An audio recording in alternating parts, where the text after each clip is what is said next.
മഹാലക്ഷ്മി സീരിയലിൻ്റെ പുതിയൊരു റിവ്യൂയിലേക്ക് എല്ലാ കൂട്ടുകാർക്കും സ്വാഗതം.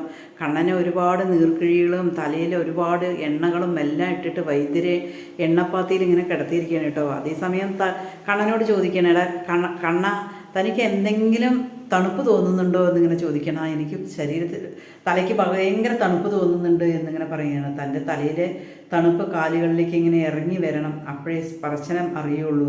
ഞാനിപ്പോൾ കാലിലെ തൊടുമ്പോൾ തനിക്ക് എന്തെങ്കിലും അറിയുന്നുണ്ടോ ചോദിക്കില്ല, ഒന്നും അറിയുന്നില്ല എന്നിങ്ങനെ പറയണം.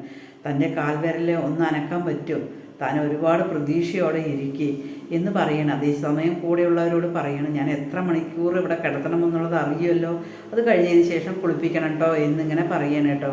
അതേപോലെ തന്നെ കണ്ണനോട് പറയുന്നുണ്ട്, തൻ്റെ ഫൈനാൻസിൽ ഇപ്പോൾ ഒരാളിരുന്ന് പ്രാർത്ഥിക്കുന്നുണ്ടാകും തൻ്റെ മഹാലക്ഷ്മി.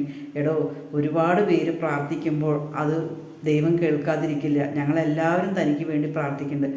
അതേപോലെ താനും ഇത്തിരി കണ്ണടച്ച് ഇവിടെ കിടന്നിട്ട് പ്രാർത്ഥിക്കുക, എല്ലാ കാര്യങ്ങളും ശരിയാവും, നമുക്ക് ശുഭപ്രതീക്ഷ വെക്കടോ എന്നിങ്ങനെ വൈദ്യര് കണ്ണനോട് പറയണം കേട്ടോ. കണ്ണനൊരു ചിരിയാണ് ചിരിക്കുന്നത്.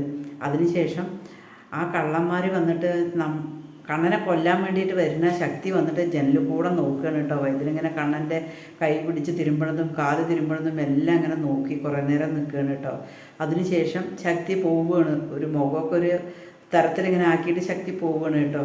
പിന്നെ ഡോക്ടർ പറയാണ്, എന്തായാലും താൻ ഇതെല്ലാം കഴിഞ്ഞിട്ട് കുളിച്ചിട്ട് അകത്തേക്ക് വായോ, ഞാൻ അപ്പോഴേക്കും ഒന്ന് റെഡിയായിട്ട് വരാം, താൻ അതുവരെ പ്രാർത്ഥിച്ച് കിടക്കുക എന്ന് പറഞ്ഞതിന് ശേഷം ഡോക്ടർ പുറത്തേക്ക് പോവുകയാണ്. ഡോക്ടർ പുറത്ത് പോകുമ്പോൾ അനന്തും അവിടെ കാത്തു നിൽക്കണ്ടാവും കേട്ടോ. താനിവിടെ നിൽക്കണുണ്ടോ, എന്താ ഈ ഡോക്ടറെ എന്നിങ്ങനെ ചോദിക്കണം കേട്ടോ.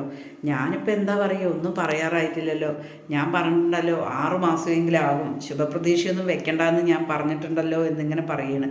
അയ്യോ അങ്ങനെ പറയരുത് ഡോക്ടറെ, അവൻ കേൾക്കച്ച അങ്ങനെ പറയരുത്, അവൻ്റെ എല്ലാ പ്രതീക്ഷയും പോകും എന്നിങ്ങനെ പറയില്ലടോ. അവൻ കേൾക്കച്ച ഞാനൊന്നും പറയില്ല എന്നിങ്ങനെ പറയണം. ഞാനൊരു പ്രതീക്ഷ പറഞ്ഞ ചെറുപ്പത്തിൽ കൊടുത്ത മരുന്നൊന്നും അവൻ്റെ മേത്തായിട്ടില്ലല്ലോ, എല്ലാം കള്ളത്തരത്തിലാണല്ലോ അവർ ചെയ്തത്, അതുകൊണ്ടാണ് ഒരു പ്രതീക്ഷ പറഞ്ഞത്. പക്ഷേ ഇപ്പോഴല്ലേ മരുന്ന് തുടങ്ങിയത്, അതുപോലെ ഇവിടെ കിടത്തി ചികിത്സിക്കും വേണം, അവൻ്റെ വീട്ടിൽ മരുന്ന് കൊടുത്തയക്കാൻ പറ്റൂല, അതാണല്ലോ കണ്ടീഷൻ വെച്ചിരിക്കണം മഹാലക്ഷ്മിയും എല്ലാവരും എന്നിങ്ങനെ പറയണം. അനന്ത് പറയണം, ഇപ്പോൾ കിടത്തി ചികിത്സിക്കാൻ വന്നല്ലോ സാറേ, ഇനിയും വരും, ഞങ്ങൾ എപ്പോൾ വേണമെന്നുണ്ടെങ്കിലും അനന്തുവിനെ കൊണ്ടുവരാം, ഏത് സമയത്ത് പറഞ്ഞാലും കൊണ്ടുവരാം എന്നിങ്ങനെ ഡോക്ടറോട് അനന്തു ധൈര്യം കൊടുക്കണം കേട്ടോ. അതേസമയം തന്നെ നമുക്ക് ഇന്നത്തെ എപ്പിസോഡിൽ കാണാൻ പറ്റുന്നുണ്ട്, നമ്മുടെ കണ്ണൻ്റെ വിരലുകൾ ഇങ്ങനെ അനങ്ങുകയാണ് കേട്ടോ.